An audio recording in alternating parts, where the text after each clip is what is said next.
திமுக Kanimozhi MP வந்து சொல்லியிருந்தாங்க, நாங்க ஆட்சிக்கு வந்தோம்னா டாஸ்மாக் கடையில மூடுவோம், மதுவில கொண்டு வரோம். அண்ணே கனிமொழி அவர்கள் நல்ல ஒரு மனநிலை மருத்துவரை போய் பார்க்கணும், நல்ல மருத்துவரை போய் பார்க்கணும்.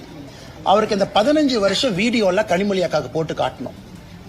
இந்த சில படத்துல பாத்தீங்கன்னா, ஏதோ ஒரு படத்துல பார்த்தேன், இந்த காலையில ஒரு உயிர், நைட்டு ஒரு உயிர், ரெமோ, அம்பியன், அம்பி, அன்னியன் ஒரு கேரக்டர் அப்பப்ப மாறும். அந்த கேரக்டரா கனிமொழி அக்கா மாறிட்டாங்க. தேர்தல் வரும் பொழுது டாஸ்மார்க்க மூடுவேன், தேர்தல் நடந்து முடிந்த பிறகு எஸ்கேப்பு, அதன் பிறகு 5 ஆண்டுகள் கழித்து திமுகவினுடைய தேர்தல் வாக்குறுதி குழுவினுடைய தலைவி, நீங்க 2022 கொடுத்த வாக்குறுதியினுடைய வெள்ளை பேப்பரை கொடுங்கன்னா சிரிப்பாங்க, அதை பத்தி பேச மாட்டாங்க. அதனால கனிமொழி அவர்கள் எப்படி பேசுறாங்கன்னே தெரியல. அந்நியனா பேசுறாங்களா, அம்பியா பேசுறாங்களா, இல்ல ரெமோவா பேசுறாங்களான்னு தெரியாது. மாறி மாறி பேசக்கூடிய அரசியல்வாதியாக அருமை அக்கா கனிமொழி அவர்கள் இன்று மாறி இருக்கின்றார்.